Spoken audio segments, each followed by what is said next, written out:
Hi, this is Peter, and I'm gonna show you how to install a CISS system for this HP 8500. This continuous ink system also works for the HP 8000. The type of cartridges that this printer uses is a HP 94 cartridge, and this is what we're gonna go ahead and do for this printer.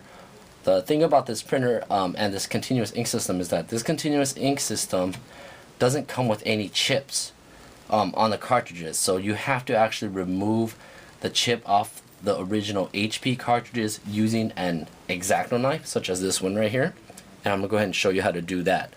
So earlier I went ahead and removed the chip off of the black cartridge, and as you can see from the continuous ink system right here, that the chip is already installed onto the black cartridge. I use super glue to go ahead and adhere the original chip onto this cartridge. So I'm going to show you how to remove it off of another cartridge right now. The thing to note is once you remove your cartridge, for example this yellow one, I'm going to go ahead and take this one out, is that when you do install the chips, be careful not to damage the chips itself, and to also notate, compare the original cartridge to the CISS system cartridge, such as this, to see where the chips are supposed to be placed.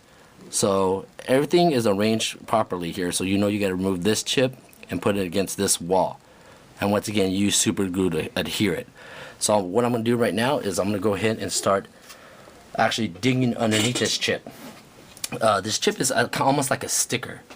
If you could kind of see right here, it's almost like a sticker. It's like a really thin sticker. So what I'm going to go ahead and do is slowly dig into the corner underneath the sticker, and I'll just wiggle this X-Acto blade underneath it, digging underneath the chip. The thing that's holding it back, holding it onto this cartridge, it's actually a sticky backing. So hold on one second. Try to slowly dig this in while you get the angle.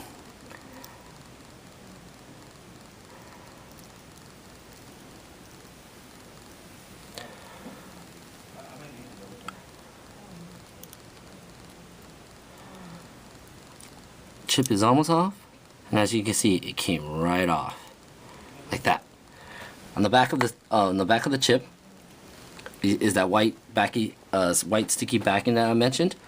Some people try to install this onto the cartridge just using this sticky backing, but I recommend not to do that, because sometimes if you pull the cartridge out, the chip might fall out, and the chip is so puny that you could just easily lose it. So once again, I'm going to double check my chip placement. And I remember I took it out from here, so I'm going to go ahead and install it right here. So I'm going to go ahead and reach over and grab a little bit of my glue.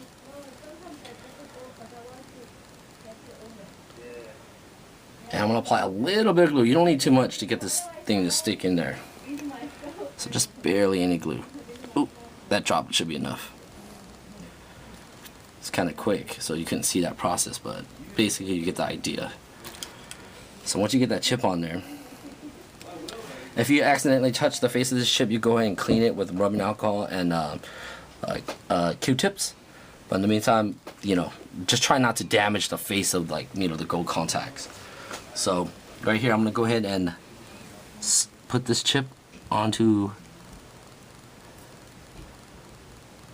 the system and just slowly place it. Remember, once again, I'm just being real careful not to damage the chip, and I'm going to center it right where the square slot is at. See, since we put glue in there, you got to remember that the glue is there, and we got to kind of push it down to seat it down. I can use this thing and X-Acto knife and push down on it, but I find it a little bit easier using a syringe that came with your system and just push down on it. And just hold it there for a couple seconds. Give it time to actually let the glue set down for a little bit.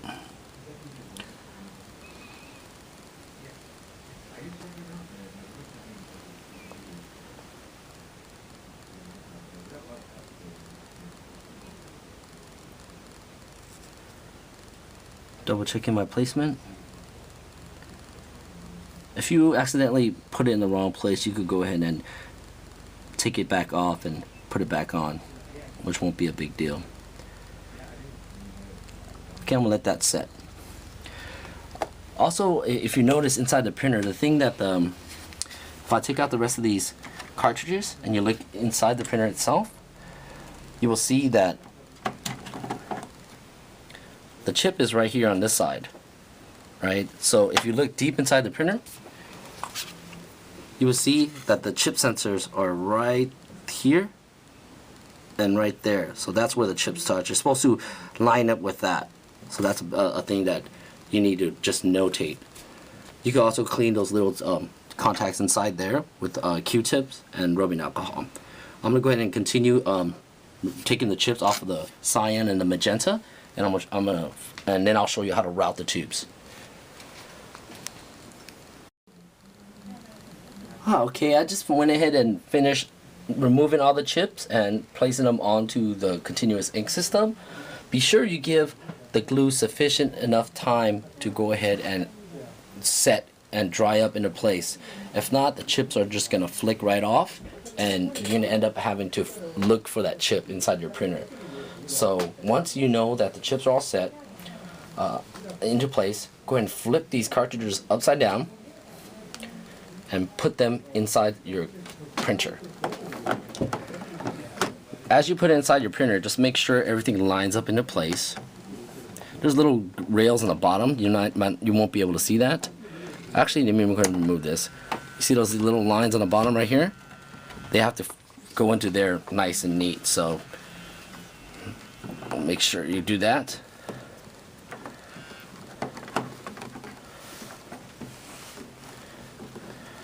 And don't push them all the way in until you know it feels good and that they're gonna lock into place.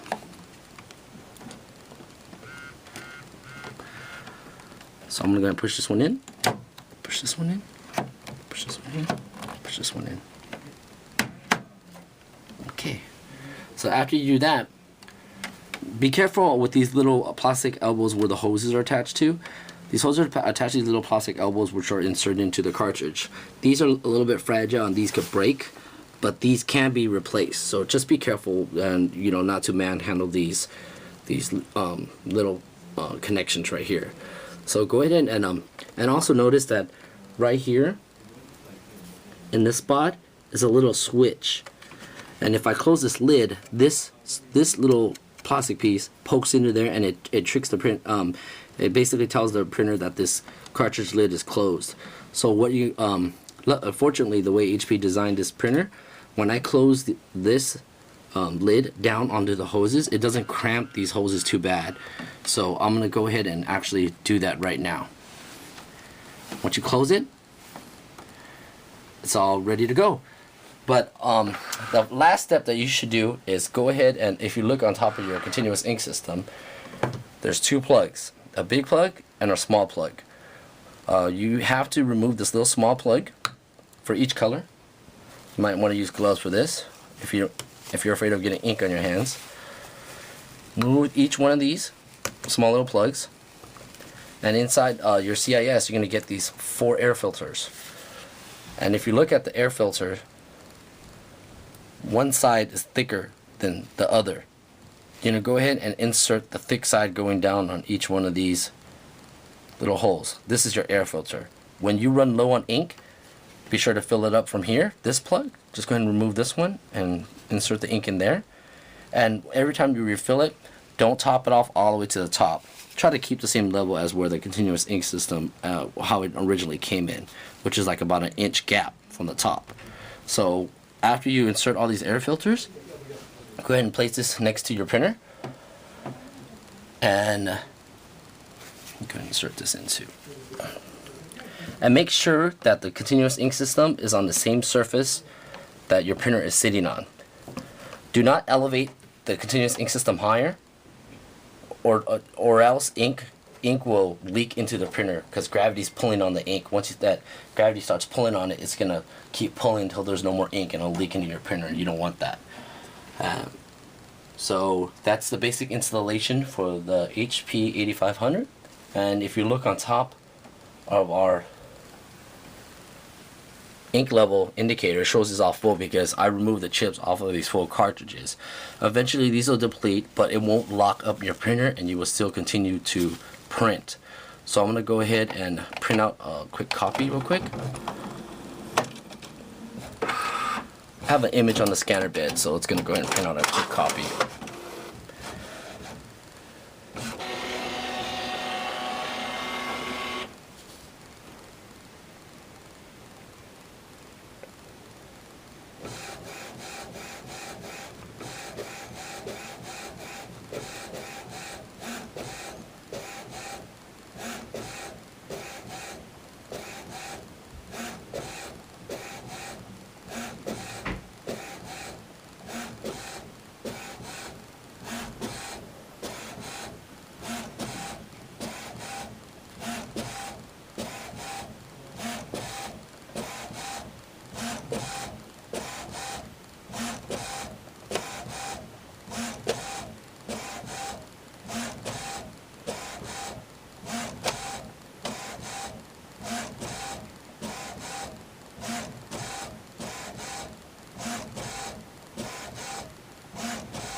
It's going a little bit slow because I picked the highest quality setting.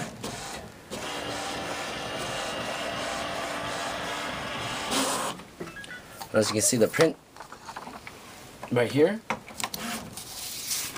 it's basically as good as the original.